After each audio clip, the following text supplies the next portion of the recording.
세계가 우크라이나를 가로지르는 탱크를 지켜보는 동안 또 다른 전쟁이 러시아 내부에서 조용히 벌어지고 있습니다. 푸틴의 제국 표면 아래에는 충성이 아니라 두려움으로 묶여있는 취약한 지역들의 집합체가 존재합니다. 이제 그 거짓된 통합의식이 금이 가기 시작하고 있습니다. 전쟁은 모스크바의 자원만 고갈시킨 것이 아니라 내부의 깊은 균열을 드러냈습니다. 다게스탄 등지에서는 불만이 시위와 공개적 반항으로 번졌습니다. 러시아 여러 지역이 독립을 추구하며 크렘린은 소름 끼치는 가능성에 직면했습니다. 영토의 40%까지 이를 수 있습니다. 솔직히 지금은 소련의 마지막 날들과 비슷하게 느껴집니다. 현 상황에서 진짜 문제는 더 이상 우크라이나에 관한 것만이 아닙니다. 이제는 푸틴이 자신의 나라가 무너지는 것을 막을 수 있느냐는 것입니다. 푸틴이 국민들에게 퍼뜨리고 있는 퍼레이드와 선전 뒤를 들여다보면 러시아 내부에서 전혀 다른 형태의 전장이 형성되고 있는 것을 볼 수 있습니다. 이것은 탱크나 국경이 아닌 정체성과 사람들의 문제입니다. 러시아의 분리주의 위기는 단순한 뉴스거리가 아닙니다. 오랫동안 외면받아온 오래된 상처이며 이제 다시 피를 흘리고 있습니다. 한때 역사책 속에 조용히 묻혀있던 문제가 이제는 수면 위로 드러나 크렘린이 통제할 수 있는 속도보다 더 빠르게 퍼지고 있습니다. 수십 년간 쌓인 분노가 나라의 분열을 적나라하게 보여줍니다. 지도상으로는 하나의 큰 땅처럼 보이지만 러시아에는 실제로 83개 지역이 있으며 이 중 20여 개는 자체 언어와 전통, 독립에 대한 강한 기억을 가진 민족 공화국입니다. 수년간 모스크바는 두려움, 돈, 힘으로 이 지역을 조용히 통제했지만 이제 한계에 이르렀습니다. 푸틴의 영향력이 약해지자 사람들은 자신의 언어 사용과 유산의 자부심을 보이고 공정한 대우를 요구하는 데 두려움이 사라졌습니다. 국가가 그들을 침묵시키려 할수록 그들은 더 크게 분노하며 외칩니다. 이로 인해 문제가 심화됩니다. 바슈코르토스탄을 예로 들어보겠습니다. 올해 초 수천 명이 바슈키르이어를 외치며 우파 거리로 나섰습니다. 이는 바슈키르이어와 정체성을 지키려던 지역 활동가 파힐 아슬리아노프 체포 이후였습니다. 그것은 정치 시위가 아니라 존엄성에 관한 일이었지만 모스크바는 위협으로 봤죠. 경찰이 투입되어 수백 명이 체포되었고 인터넷도 차단되었습니다. 정부가 시위 진압엔 성공했지만 그 메시지는 바슈코르토스탄을 넘어 확산됐습니다. 사람들은 이제 침묵하지 않고 이는 바슈코르토스탄뿐 아니라 다게스탄에서도 더 깊은 분노가 퍼지고 있습니다. 전쟁 이후 이 지역에서 수백 건의 징집 반대 시위가 있었습니다.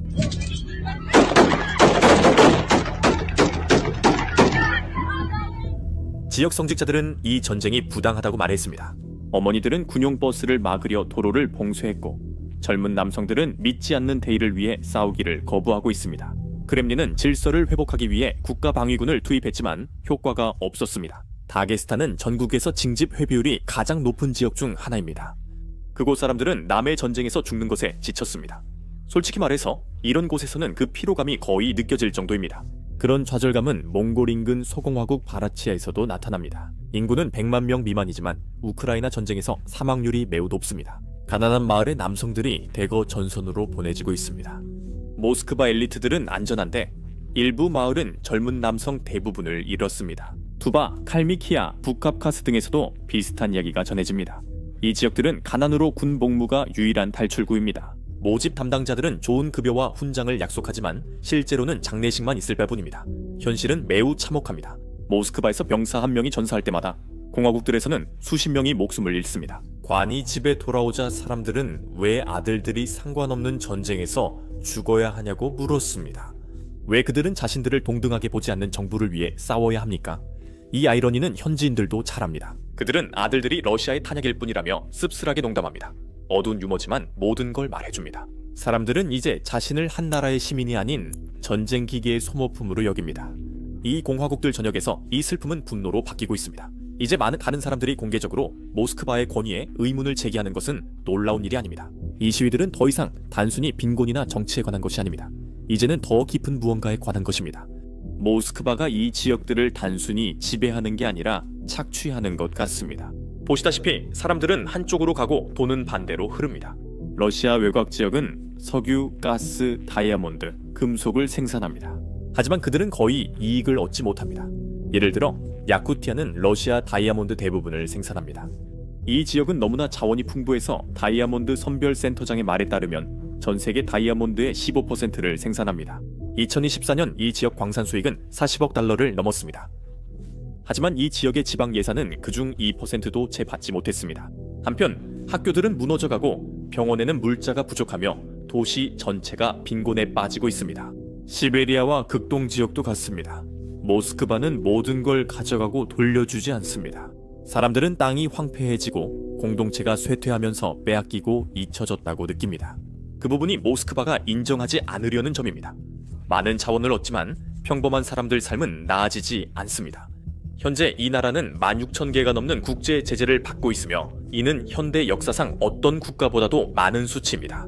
외국인 투자는 붕괴됐고 인플레이션은 12%를 넘어 기본 생필품 구하기도 점점 어렵습니다. 시베리아 연료값이 2배로 상승했습니다. 게다가 학교는 난방비 부담으로 문을 닫고 병원은 기본 진료도 못하고 있습니다. 경제적 문제에는 소득 능력도 포함됩니다. 시베리아 도시들은 광업과 목재 산업에 의존하지만 임금은 낮고 물가는 오릅니다.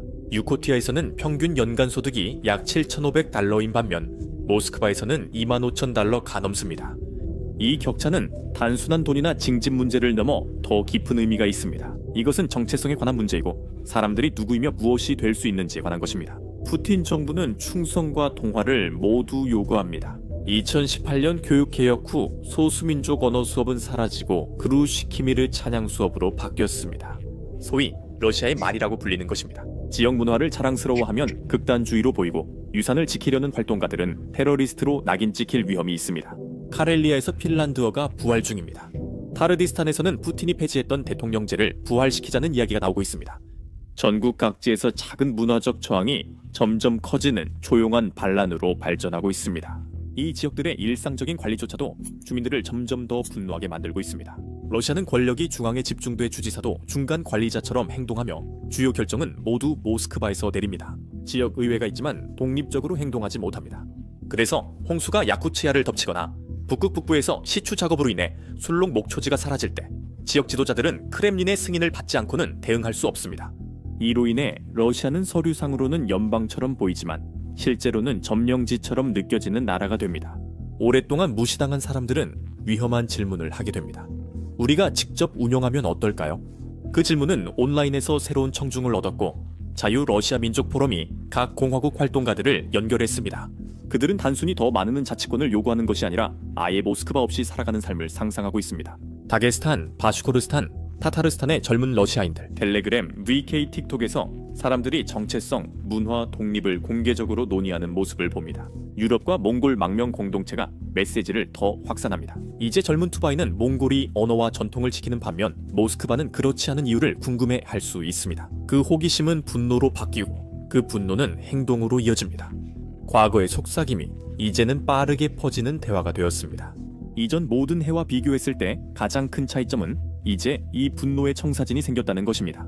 우크라이나입니다. 러시아의 여러 지역들에게는 타르디스탄 정도 크기의 이웃나라가 모스크바에 맞서 일어서는 모습을 지켜보는 것이 상당히 충격적이었습니다. 우크라이나의 저항은 독립이 환상이 아니라는 것을 증명합니다. 그것은 가능합니다. 작은 나라가 크렘린에 맞섰지만 사라지지 않았습니다. 그 저항의 모습은 러시아 내부에 위험한 생각을 심어주었습니다. 우크라이나가 스스로 설 수 있다면 왜 우리는 안 되는 거지? 그 현실이 크렘린을 벌거벗은 털부추 속에서 떨게 만들고 있습니다. 블라디미르 푸틴의 불평과 호소, 시위에 대한 답은 분명합니다. 더 많은 경찰, 더 많은 선전, 그리고 외세 개입에 대한 더 많은 책임 정하입니다. 하지만 이것은 서방이 아니라 러시아 내부에서 나오고 있습니다. 아들을 묻어야 했던 어머니들, 자신의 언어를 포기해야 했던 교사들, 그리고 자신들의 부가 모스크바로 보내지는 동안 마을이 무너지는 것을 지켜보는 광부들로부터 비롯된 것입니다. 그리고 그것이 바로 푸틴이 진짜로 두려워하는 것입니다. 그의 가장 큰 두려움은 나토가 아니라 바로 러시아 지도 자체입니다. 20년 동안 그는 안정이라는 환상 위에 자신의 권력을 쌓아왔습니다. 그는 모든 것을 중앙집권화하고 반대 의견을 억누르며 모든 결정을 모스크바가 하도록 하랬습니다. 한동안 효과가 있었습니다. 이제 경제가 어렵고 전쟁이 장기화되고 있습니다. 사람들을 복종시켰던 두려움도 사라지고 있습니다. 무엇이 그 자리를 대신하고 있을까요? 그것은 크렘린에게 훨씬 더 위험한 것입니다. 믿음입니다. 이제는 모스크바가 더 이상 필요 없을지도 모른다는 믿음, 그리고 그들이 떠나서 스스로 설 수 있다는 믿음입니다. 이 모든 걸 보면 문화, 억압, 자원 착취, 전쟁 희생까지 전체 그림이 드러납니다. 이것들은 별개의 문제가 아니라 러시아 전반에 걸친 연결된 균열로 각 문제가 다른 문제를 악화시키고 있습니다. 투바 출신의 한 젊은이는 자신의 언어를 잃고 광산 개발로 땅을 빼앗기고 원하지도 않았던 전쟁에서 형제를 잃게 됩니다. 그가 집으로 돌아왔을 때 그는 더 이상 모스크바를 자신의 수도로 여기지 않습니다. 바로 그렇게 반란이 시작되는 것입니다. 변화가 없으면 모스크바는 언젠가 제국이 무너지는 걸 알게 될지도 모릅니다. 이 모든 분노는 갑자기 생겨난 것이 아닙니다. 이것은 결코 끝나지 않은 제국의 수세기 동안의 지배가 남긴 메아리입니다. 러시아가 왜 계속 분열되는지 이해하려면 푸틴이나 심지어 스탈린까지 거슬러 올라가는 것이 아니라 모스크바가 자신들이 지배하기 위해 태어났다고 결심했던 그 순간까지 더 멀리 돌아봐야 합니다. 작고 추운 공국으로 시작했던 곳이 야망, 편집증, 그리고 잔혹함이 뒤섞여 성장해왔습니다. 러시아는 단순히 이웃 나라들을 정복한 것이 아니라 그들을 통째로 삼켜버렸습니다. 타타르족, 체첸족, 바랴트족, 야쿠트족 등 수십 민족이 보호 명분으로 강제 동원되며 마을이 불타고 언어가 사라졌습니다. 정복은 단순히 땅을 차지하는 것이 아니었습니다. 모두를 러시아 세계로 끌어들이고 정체성 자체를 바꾸는 것이었습니다. 모든 정복은 상처를 남겼고 타타르족과 바시키르족은 잃은 강국을 결코 잊지 않았습니다. 카프카스 지역은 끊임없이 전쟁이 일어났습니다. 시베리아 원주민들은 문명화라는 이름으로 제국에 편입되었고 이는 종종 노예제와 다름없었습니다. 러시아는 신뢰가 아니라 두려움으로 통치했으며 항상 반란의 조짐을 주시했습니다. 이 팽창은 탐욕이 아니라 두려움에서 비롯됐습니다. 전진하지 않으면 러시아가 정복당할 수 있었기 때문이죠. 지리적 환경이 사고방식에 큰 영향을 미쳤습니다. 끝없는 평야와 경계 없는 곳에 사방에 적들이 있었습니다. 안전하다고 느끼기 위해 제국은 계속 전진해야 한다고 생각했습니다. 19세기에 이르러 이러한 운명의식은 정책으로 굳어졌습니다. 차르들은 단순히 한 나라를 통치한 것이 아니라 모스크바가 모든 슬라브인과 그 너머를 통합하라고 신에게 선택받았다는 신념을 통치했습니다. 그 사명은 큰 대가를 치렀고 수백만 명이 제국 아래 고통받았습니다. 1917년이 다가왔습니다. 차르는 사라졌지만 제국은 죽지 않았습니다. 소비에트 연방은 해방을 약속했지만 통제했고 스탈린은 모든 공화국을 꼭두각시로 만들었습니다. 현지 언어는 필요시만 허용했고 지도자들은 복종하거나 사라지게 했습니다. 제국을 하나로 묶은 것은 신념이 아닌 두려움이었고 소비에트 연방은 전 세계 평등과 형제를 내세웠습니다. 메시지는 늘 같았습니다. 통일은 복종이었고 사람들은 국가의 모든 것을 바치고 구호만 받았습니다. 1991년 소비에트 연방 붕괴 후에도 상처는 남았고 이름만 바뀌었습니다. 우크라이나, 조지아, 발트 3국은 자유를 얻었지만 수많은 소수민족은 러시아 내에 남아 여전히 그 야망을 지탱했습니다. 블라디미르 푸틴은 안정을 약속했지만 결국 더 조용한 제국을 만들었습니다. 그는 1990년대 혼란이 지나친 자유의 위험성을 보여준다고 생각했습니다. 그는 권력을 중앙에 집중하고 지역 독립성을 없애며 소련 깃발을 삼색기로 바꾸고 이데올로기를 민족주의로 바꿨습니다. 결국 모스크바는 여전히 가져갔고 지역들은 여전히 복종했습니다. 예전엔 선출되던 주지사가 이제는 모스크바 임명으로 바뀌었고 지역 헌법도 연방법에 맞게 개정됐습니다. 타타르의 특별지위마저 2017년에 끝나면서 자치의 마지막 상징이 사라졌습니다. 지금 우리가 보는 것은 새로운 반란이 아니라 역사가 반복되고 제국이 모순에 의해 균열되는 모습입니다. 중요한 순간들을 자세히 들여다보면 인생이 얼마나 반복되는지 정말 놀랍습니다. 블라디미르 푸틴이 러시아는 분리될 수 없다고 할 때 실제로는 지역들이 두려워 떠나지 못한다는 뜻입니다. 두려움은 영원히 지속되지는 않지만 더 강한 무언가가 그것을 깨뜨릴 때까지는 계속됩니다. 그리고 지금 바로 그런 일이 일어나고 있습니다. 우크라이나 전쟁, 무너지는 경제, 그리고 커져가는 지역의 반항이 러시아 연방의 근간을 흔들고 있습니다. 수세기 동안 다른 나라를 삼켰던 그 제국이 이제는 붕괴를 막으려 애쓰고 있습니다. 상황이 얼마나 취약한지 보려면 균열이 가장 깊은 곳만 살펴보면 됩니다. 카프카스 산맥에서 북극 끝까지 지역들은 불안과 분노 속에 모스크바의 무시에 지쳐 있습니다. 북카프카스부터 시작해봅시다. 모두가 체첸을 알고 있고 그럴 만한 이유가 있습니다. 두 번의 참혹한 전쟁 이후 지금은 흐람잔 카디아로프가 마치 개인 왕국처럼 통치하고 있습니다. 그는 공개적으로 푸틴을 칭송하면서도 조용히 자신의 작은 제국을 구축하고 있습니다. 겉으로 보기에는 체첸이 충성스러워 보입니다. 하지만 실제로 그 충성심은 보여주기 위한 것일 뿐입니다. 그 이면에는 여전히 깊은 분노가 흐르고 있습니다. 전쟁과 강제이주, 파괴의 상처는 아직 치유되지 않았고 단지 조용해졌을 뿐입니다. 옆에 다게스탄은 더 불안정합니다.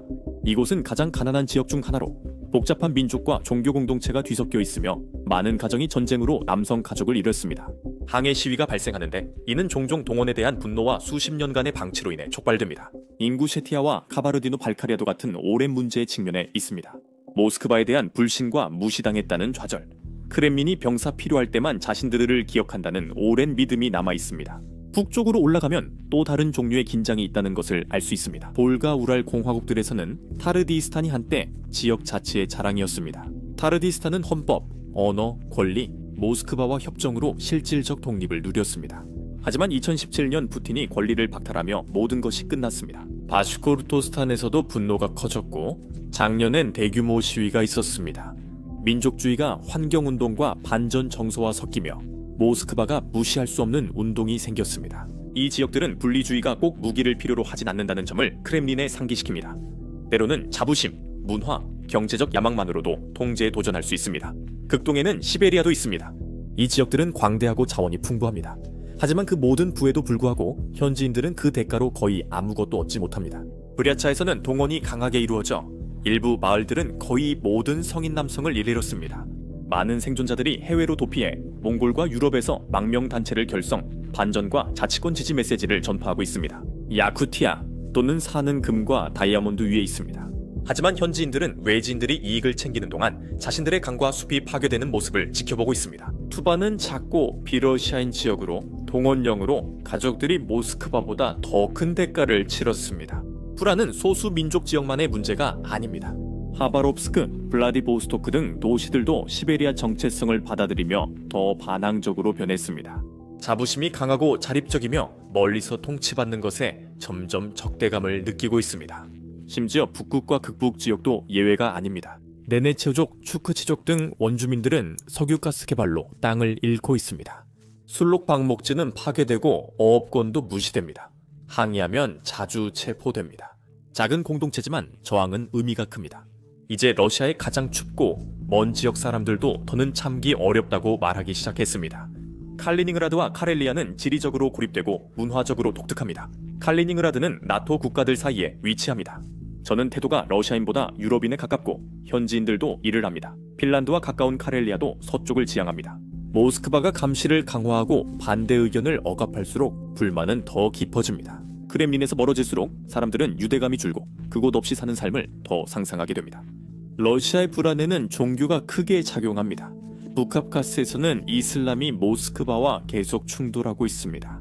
다게스탄과 체첸 같은 곳에서는 신앙이 단순히 사람들이 실천하는 것이 아니라 그들의 정체성의 일부입니다. 그것은 그들의 방패이자 목소리로 우리는 아직 있다는 표현입니다. 지역 성직자들이 모스크에서 모스크바 전쟁의 부당함을 외치면 사람들은 듣고 그 말은 빠르게 퍼집니다. 그리고 머지않아 거리에는 군중들이 모이게 됩니다. 한편 러시아 정교회는 권력 중심에서 크렘린과 협력하고 있습니다. 진정한 신앙으로 인정받아 많은 자금과 법적 보호를 받습니다.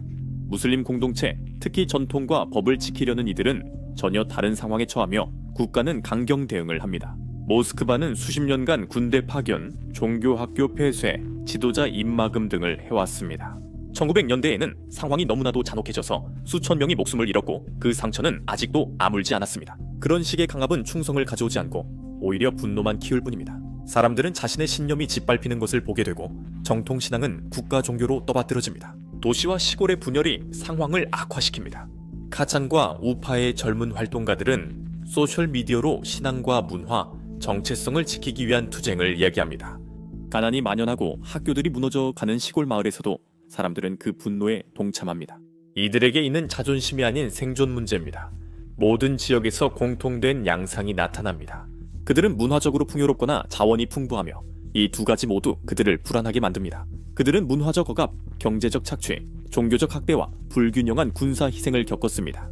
어떤 이들은 시위를 통해 또 다른 이들은 조용한 저항을 통해 그것을 표현합니다. 하지만 분위기는 같습니다. 좌절과 피로입니다. 크렘린의 통제는 무겁고 멀며 정당하지 않아 보입니다.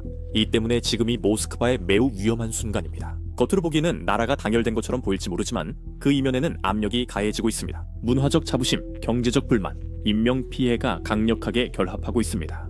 적절한 시기에 올바른 불씨가 튄다면 그 균열은 훨씬 더 큰 것으로 번질 수 있고 그것은 크렘린조차 더 이상 통제할 수 없게 될지도 모릅니다. 그리고 러시아가 자신들의 조각들을 간신히 붙잡으려 애쓰는 동안 한 나라가 이를 주의 깊게 지켜보고 있습니다. 바로 중국입니다.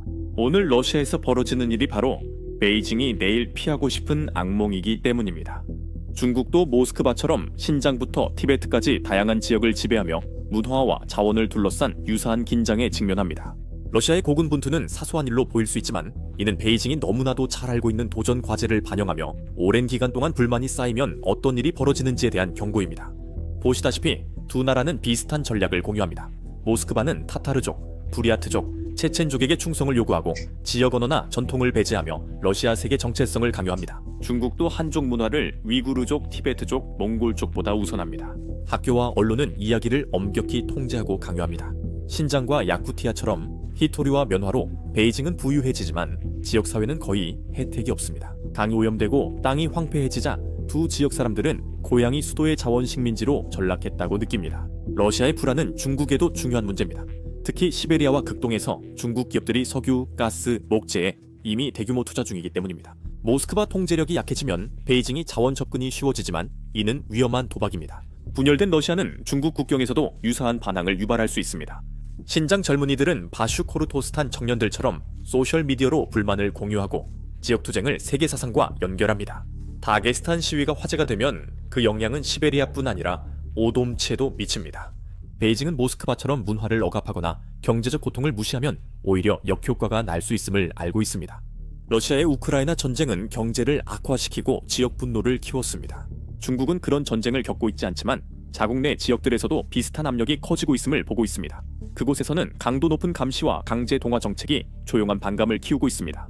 만약 러시아 연방이 균열을 보이기 시작한다면 이미 자신들의 부와 정체성이 중앙을 위해 희생되고 있다고 의문을 품고 있는 중국 변방 지역에서 위험한 생각들이 촉발될 수 있습니다. 러시아의 위기는 중국의 교훈이자 기회입니다. 베이징은 두려움과 통제로 제국을 오래 유지할 수 없음을 배우고 있습니다. 모스크바의 통제가 약해지면 중국은 자원 많은 러시아 동부에서 영향력 확대 기회를 노릴 수 있습니다. 문제는 균형입니다.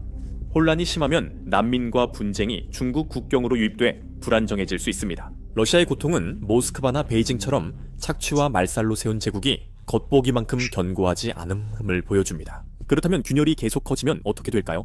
여기에는 단 하나의 결말만 있는 것이 아닙니다. 솔직히 여러 가지가 있고 그중 어느 것도 평화로워 보이지 않습니다. 한 가지 가능성은 통제된 분열입니다.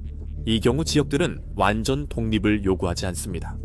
그들은 단지 공정하게 대우받기를 원합니다. 자신들의 예산을 스스로 통제하길 원하죠. 자신들의 언어로 가르치는 학교와 그들의 문화를 반영하는 법률을 원합니다. 타타르스탄은 오랫동안 이런 길을 걸어왔습니다. 신중하면서도 자부심이 있지만 현실적이죠.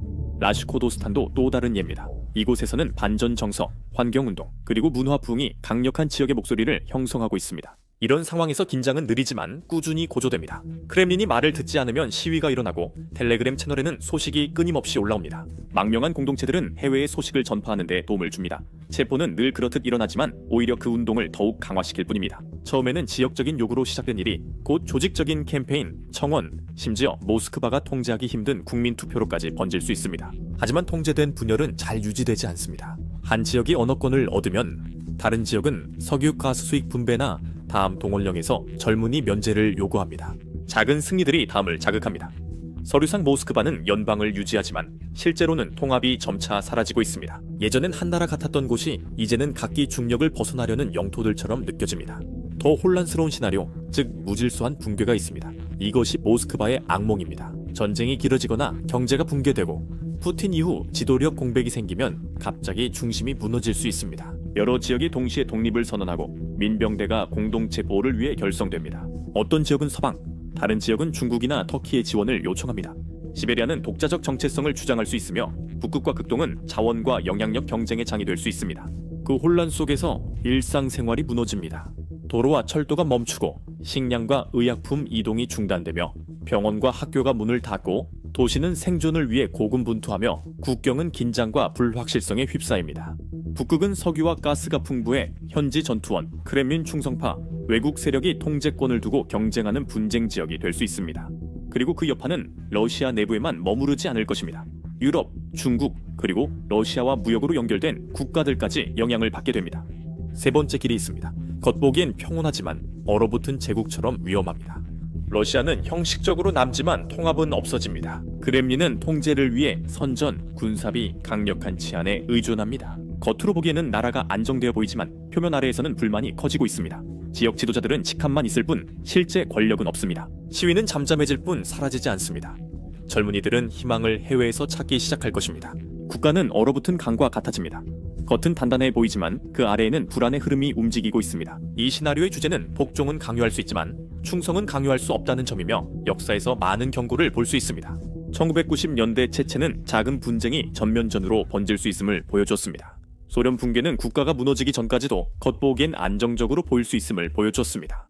모스크바도 이런 교훈을 알고 있지만 그렇다고 해서 그들이 면역이 되는 것은 아닙니다. 역사는 똑같이 반복되지 않습니다. 역사는 압력이 쌓여 결국 터지며 반복됩니다. 이 모든 것엔 한 가지 진실이 있습니다. 러시아 연방은 영구적으로 버틸 수 없는 압력솥과 같습니다. 모스크바의 힘은 대부분 이미지에 불과합니다. 탄압이 거듭될수록 압력은 더해집니다.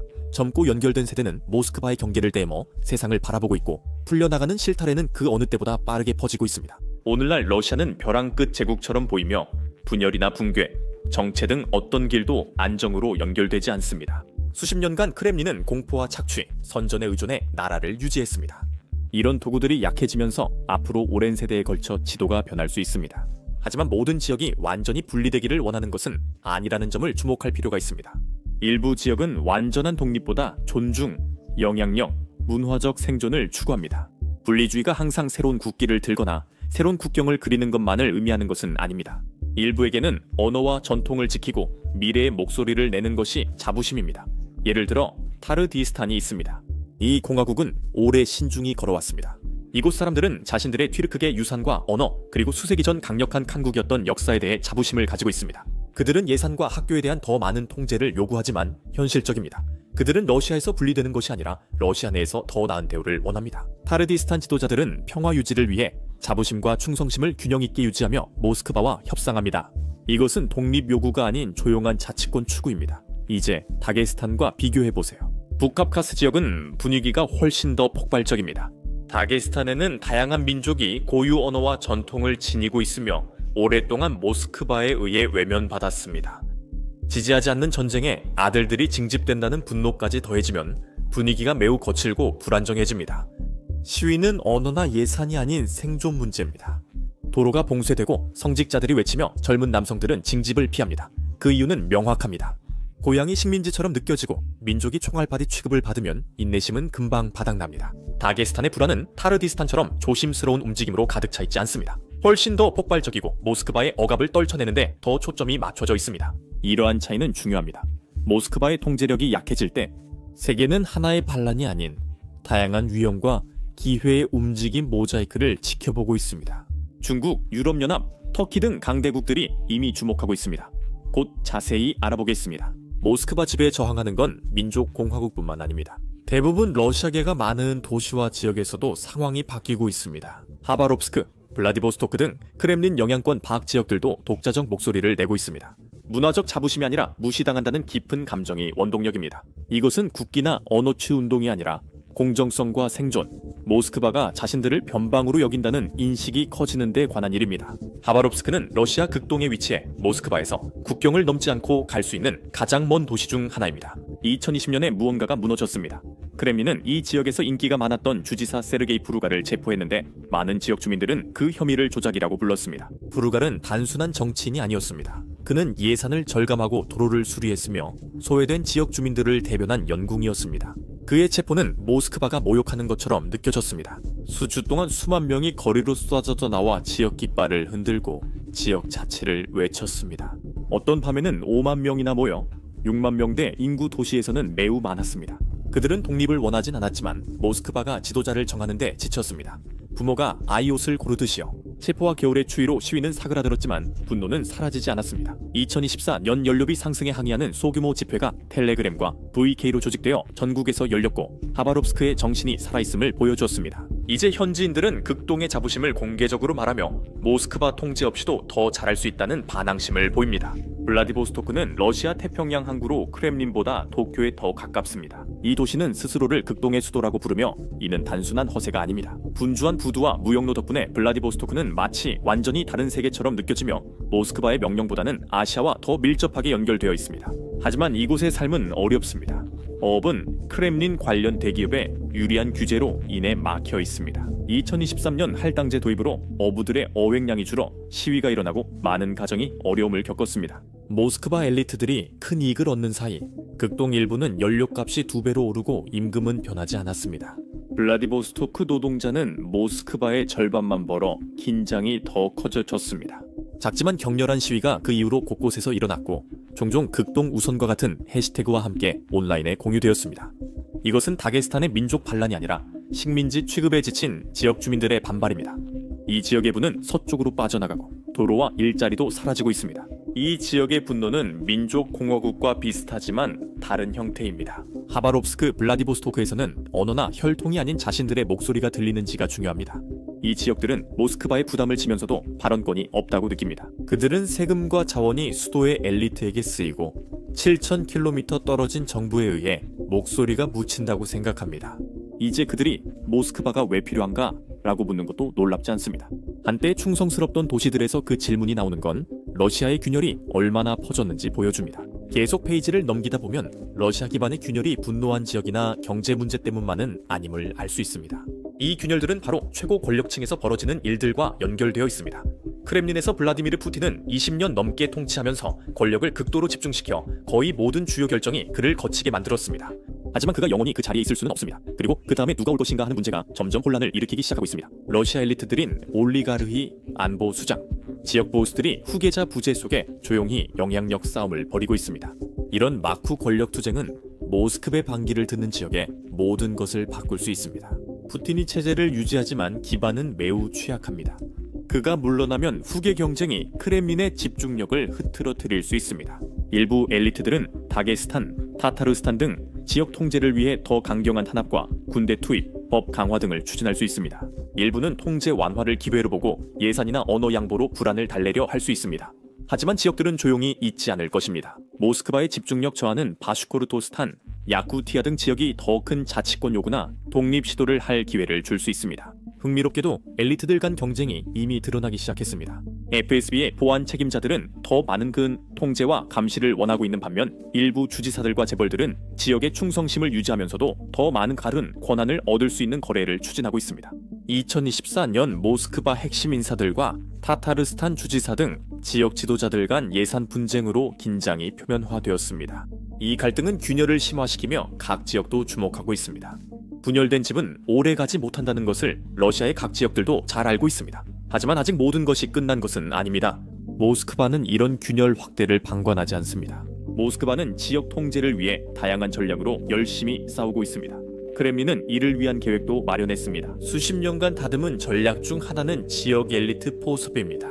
타타르스탄처럼 문화적 자부심이 강한 지역에선 모스크바가 영향력 있는 사업가, 종교 지도자, 정치인 등을 자기 편으로 끌어들입니다. 이런 엘리트들은 자신들의 공동체가 충성심을 유지하도록 하는 대가로 수익성 높은 계약이나 정치적 특혜 혹은 화려한 직함을 받게 됩니다. 체첸의 람잔 카디로프를 예로 들어보겠습니다. 그는 모스크바 자금으로 개인 제국을 세우고 푸틴의 충성 동맹으로 지역을 사유영지처럼 운영합니다. 지금은 거래가 성립하지만 카디로프는 권력을, 모스크바는 안정을 얻는 아슬아슬한 상황입니다. 자금이 끊기거나 충성심이 약해지면 안정이 쉽게 무너질 수 있습니다. 우크라이나가 러시아 자원을 소모시켜 곧 자금 부족 상황이 올 수 있습니다. 경제적 유인책도 있습니다. 크렘린은 분노가 종종 빈 지갑에서 나온다는 것을 알고 있기 때문에 불안한 지역을 진정시키기 위해 표적 투자를 내셉니다. 바슈코르토스탄에서는 작년 시위 이후 모스크바가 새로운 학교와 도로 건설을 위한 자금을 신속하게 지원해서 안냈는데 이는 분명 호의를 사기 위한 시도였습니다.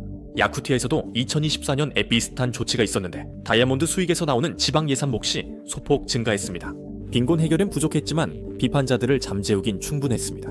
이것들은 거창한 제스처가 아니라 시위가 확산되는 것을 막기 위한 계산된 뇌물입니다.